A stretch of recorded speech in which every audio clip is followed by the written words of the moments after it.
You must continue to evolve. And you don't evolve, for me, in my job, unless I cap myself somewhere and say, okay, you made this much money, get back to fucking work. It's time to get back to work. Stop hearing yourself talk. Get off the podcast. Don't be on social media too much. Cut out all the fucking noise. Get back to the fucking mental lab, because that's where the knowledge came from. So for me, I must cap myself so I can come back with better, more unique knowledge versus all that cookie cutter knowledge that's out there. That's why people buy the books I have, because it's not cookie cutter. It's real knowledge. The other thing now is, when you first started, you were a lone ranger. Right. Nobody really knew who you were outside of some obscure endurance places and half-heard truths of these weird myths. Right. But now you've got people's expectations layered on top as well. So not only have you got to deal with success potentially making you soft, so you've got to cap that. You've got to say no to more money and opportunities and cool people. Right. You've also got this extra layer of expectation that's coming through from other people too. And I think that you talk about trained humility in the new book too. I've got to presume that that fits into this equation. Right. It fits in big time. And that's one big reason why I do fight fire. Because all the knowledge for myself comes from that place. It doesn't come from the place of success. My knowledge does not come from the place of, because for me, I built Goggins from the ground up. I was born David Goggins. David Goggins wasn't good enough. He was a scared, bullied, abused kid who struggled in life. And that kid, whenever something got tough, no matter how hard I trained, no matter how ready I was, whenever something got tough for me, David Goggins, the real David Goggins, would come out and he would quit. So I realized this over a period of time.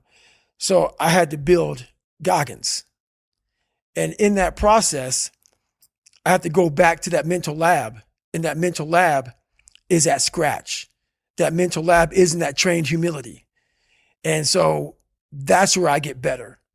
I get better when I'm digging holes in the ground, when I'm waking up early knowing I don't have to do these things.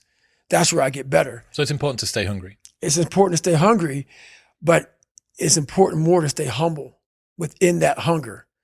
So while you're hungry, a lot of people are hungry, but humility is everything. What was that story about William Crawford, the janitor? Yeah. So this guy won the Medal of Honor. So he won the Medal of Honor, and which is the highest award in the military. And this guy went to the Air Force Academy, and he was a janitor. And no one knew who the fuck this man was. He had the highest award in all the military for heroics. For heroics, saving lives, putting his life on the line. Could have been killed. And he is now basically, cleaning shitters for young kids. And we can all imagine how that probably went. There's probably some, little bit of taunting here and there. And he just sat there and cleaned the shitter. So that's why he's in my trained humility part, because for this man to be at the level he was and have that kind of humility to go, I'm a Medal of Honor winner, but I'm going to put that in my closet, and I'm going to pick up my broom and dustpan, and I'm going to pick up, this rag and clean this shit for these young men. That right there is amazing for me, man. That's where you grow. That's growth, huge growth. And also it shows that he was doing his job. He was a servant. He didn't look at himself any better than anybody else. And the second you do that, you totally lost. You cannot look at yourself like people with me even. I always look at people. I know where you are. I know where, because I've been there. That's why I help so many people out. I've never been above you. I've always pretty much been beneath you, and that's where my knowledge came from. So I know how to reach those people who are in the dungeon, because I've been there so many times. Speaking of getting too soft, did you see that there was a news story that came out recently about the treatment of SEALs during their selection process? Do you see this? Yeah, I saw it. Yeah, they were getting sprayed with tear gas whilst they were on the ground, and they were made to sing happy birthday so that they couldn't hold their breath while it was happening. Right. And there was a quote from this guy, I think this type of training is really senseless, said Sven Hjort, a Duke University associate professor who studies tear gas and its effects. It looks more like a form of hazing. Right. I see all that. Trust me. Like I said, I'm not going to sugarcoat anything. I understand that guy. I understand exactly where you're coming from. That is your personal opinion, and I totally get that. But there's very few people in this world who want to do a job like that. And it takes a different kind of mindset. Is it tear gas appropriate? I don't know. How hard that training is, I don't expect anybody to understand it, but 1%. But the loud voices of this world are the 99% who don't understand exactly what you have to do. That's why when I speak and you don't understand me, it's probably a good thing, because that probably means I'm in an area of life that you're not in, which is fine.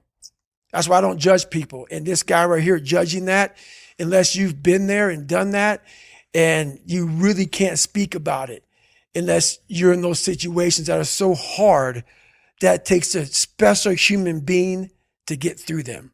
I think it's the same kind of feeling that I get when I heard about Elon Musk telling the employees at Twitter, we're going to ask you to work harder than you've ever worked in your life. Yeah. This is a place, Twitter is now a company where people can go if they want to be in the top 0.0001% of hardworking programmers and software developers on the planet. That's right. And everybody was up in arms. This is unbelievable. We're going back to this old version of capitalism where the worker is being abused and used and thrown away.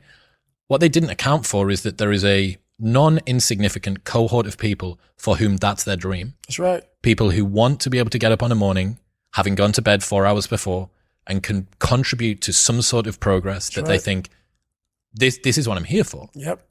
And it's the same with the SEALs. If you're not the sort of person that is built to go through selection, it's like speaking a different language. That's it. And that's why I don't try to convince people otherwise. I understand that why you're confused.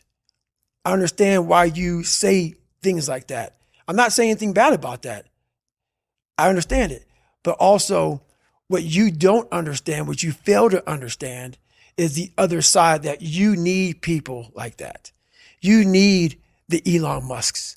You need the David Goggins. You need some of these Navy SEALs, some of these other people. You need those people. And they forget that. And it takes a very, very unique person and unique mind to do some of these jobs that are necessary in this world.